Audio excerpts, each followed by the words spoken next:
Good afternoon, everybody. I'm excited to be back home after a decent road trip where we went 1-1, 2 winnable games. Unfortunately, we started to act like we really cared in the last 5 minutes of the second game against St. Louis. But the first game in the first half against St. Louis, we weren't very good. We still have a lot of issues that we're trying to solve. I'm not satisfied with our starting lineup. I'm not satisfied with our rotation. Well, I shouldn't say that. We don't have a rotation. We turn the ball over too much. We got to do a better job of covering for each other on defense. But there are about 7 different areas that we need to address, and we're trying to take it one at a time, every practice with a point of emphasis on some particular part of our game. But I'm not pleased with our team after 5 games. We have a long way to go. It's a long season. We're starting to tweak and tinker with some situations and rotations. In the last 5 minutes of the last game, I played Shannon Hill at center because of the lack of production we've gotten from that position overall. But it's a long season. We have a long ways to go. We got to get better in practice today. We had a below average practice on yesterday. Hopefully we'll have a better one today and get ready to have a much improved performance against Charleston Southern. Thank you, Coach. Let's start with questions. We'll start on the right with Charlie. Hey, Coach. We saw Braxton join the starting lineup in the last game in Vegas. Just wondering what the decision was behind that and how you thought he played there. Well, Charlie, coming into the season, I wanted him to really prove that he was a starter. And, the plan was let him prove it. Probably needs to be humbled a little bit because sometimes you get some of these players coming in, not necessarily him, but every practice over the last 6 weeks, he's been getting after it. So I thought about doing it around or after the 5th game, but it was time, and I'm glad we did it because we needed every bit of his production early in the game and especially late in the game. Braxton, we've been on Braxton since day one, since I got the job. So, we know what he's built of, what he's made of. We love his character. And, it's just a matter of when we were going to, get him in the starting lineup. But he's in there now, and hopefully he'll continue to play well on both ends of the floor because we can move him around a lot of different positions, some point forward, stretch 4, small forward. He's all over the place.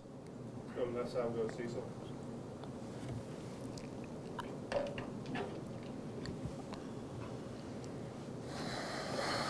What were the advantages you saw from the small lineup, and how much can you afford to have both Jimmy and Dante off the floor in those situations?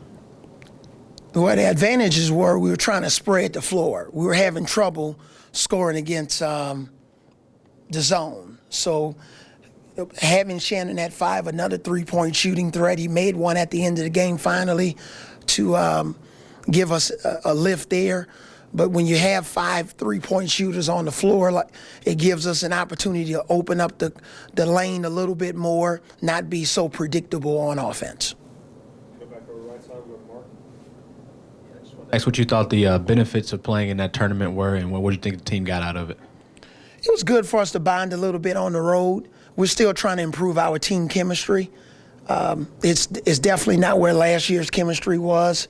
And that's what happens sometime when you get 12 guys and all 12 guys think they should be playing 40 minutes. So, all of these guys played and started in high school, so now it's about accepting your role and being efficient in your minutes and not making an excuse of playing the blame game when you're not playing 40 minutes. So hopefully from a chemistry standpoint, we were able to spend more time together. Guys start to learn more about each other when you're on the road, and it was a good bonding experience for us. Left side, go to Reiner. Knowing your efforts to promote the program, along those same lines, what did you see the benefit of playing a tournament that wasn't on television and was out in Las Vegas? Yeah, well, we would have been on television had we made it to the championship game. All right, so we didn't know we were going to be on the YouTube station for 2 games in a row. All right, that I actually wanted to turn back to like a that dial when you used to dial your telephone and you didn't have call waiting and you didn't have all of the cable channels. That's what I felt like by us not really playing on TV. But we didn't have much of a choice in terms of when we were trying to schedule games for that time of the year when I first got here. So obviously we played in the tournament in Orlando last year, which was already on the schedule. But when we looked at it, we didn't have many options. But I don't think you'll see that happening moving forward again. We have our schedule pretty much done for around Thanksgiving for next year, and it's going to be a really good situation for us. We won't be on the YouTube channel. Let's go back to the right side over to Alex. Obviously, playing Shannon at the 5, you clearly didn't get to see what you wanted to see from your center position players. So what has been the biggest, I don't want to say disappointment, but just critique you can make about that position in general? The position, like all of our positions, are divided into 5 40-minute increments. And if you play 18 minutes, then we average your production over a 40-minute basis. So again, that same word of efficiency, effort, consistent energy, that's what we're looking for. And if you're not rebounding at a high enough rate, then it's a problem. If you're not blocking enough shots, it's a problem. So, between Dante and Jimmy and Bola, and obviously we didn't play Bola in the second game, we need maximum production in whatever minutes that they're getting. Finishing layups, it's amazing how many layups we're missing. When we have certain plays to get a wide open layup, we have to finish our layups and dunks. We're not asking our guys to shoot 95% from the free throw line, right? But we're asking them to make a higher percentage of their layups and finishing in the paint and block more shots and get more rebounds and do a good job in their pick and roll defense. So that's why we had to go to a smaller lineup. We weren't getting what we needed to get, and fortunately, we moved Shannon there. We were able to switch some pick and rolls and run our opponents off the three-point line. Because early in the season, especially after those first 2 or 3 games, teams were shooting 40-something% on us from behind the three-point line, and it's kind of the usual suspects involved in that situation, and I haven't been doing a good enough job of substituting and getting the right lineups in the game. Let's go front right, Dwayne. Just had 2 things. First, Brandon Austin, what's an update on him as far as what?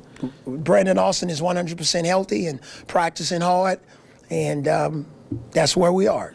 Okay. And just to follow up, your assist to turnover ratio is probably even. It's like 1-to-1. Yeah. What's going on with that? Do you feel like it's just guys not getting the offense, or is it just a matter of not that chemistry thing you're talking about? Well, I just think it's mainly being careless with the basketball.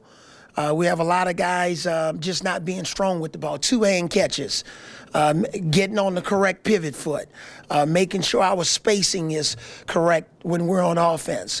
We just got to take better care of the ball. We have to value the basketball. And I've been saying that all year. And because we have more ball handlers, those ball handlers, when they have the ball, have to make sure that they get the ball on time, on target to their teammates. Don't make any assumptions. The easiest thing that I tell our players, and it's something that my 84-year-old coach told me when I was playing basketball: throw the ball to the open man. Now, that's some real rocket science. Don't throw the ball to who you think is open. Throw the ball to who you see is open. Okay? Big difference. So if the guy that you think is open is not open, throw the ball to the guy that's standing there open. If we do that, boy, we're going to be a much better team. Let's do 2 more questions for Coach, starting right, Tyler. Dazon, before you got here, mentioned that he thought the team should be 5-0 at this point, I guess. Do you think the tournament served as a sort of wake-up call for the team? And if not, do you see one coming? You remember, I know this is a football room, right? So you remember Bill Parcells? He said, "You are what your record says you are." That shoulda, coulda, woulda. We're 3-2, and that's where we are. And we're 3-2 because we make a lot of 3-2 and 2 and 3 mistakes. And they're repetitive, and they're consistent, and they're consistent patterns. So until we, what about if we do a good job of not getting in the bonus so early on defense? We commit normally 3 or 4 fouls in the first 5 minutes of the game. That puts us in the bind. If we throw the ball to the open man, take and make our wide open 3-point shots with confidence. So I think we are what our record says we are. And over the next 5 games, because I evaluate the season in 5-game increments, especially this team, maybe sometime in 3-game increments. We just have to do a better job of being more consistent. You had a B question? B clause to that question? No. Okay. Last question will be over to Ken on the left. At the outset, you said you had a list of about 7 things to really get turned around. How important is really patient practice? Is that a one item at a time thing, can you get to diminishing returns when you try and change them all at once? Well, first of all, I think in terms of your question, if I wanted to be impatient, college is not the place to coach. This is all about patience. But at the same time, your patience at some point has to, get to an accountability model in terms of when are we going to graduate from some of the classes that we haven't passed. So if we consistently turn the ball over in practice, shoot-arounds, and games, or not switch in a certain situation, at some point, even though they're young guys, there has to be some sort of accountability. If the same guy on defense, Reuben Foster, misses the same tackles in practice, in walkthrough, in games, you think he's going to play every down? Probably not, right? So I just think there needs to be patience, but at the same time, coaching our guys in the responsibility. And, that's where we are. If you look at, I know a lot of you follow me on Twitter.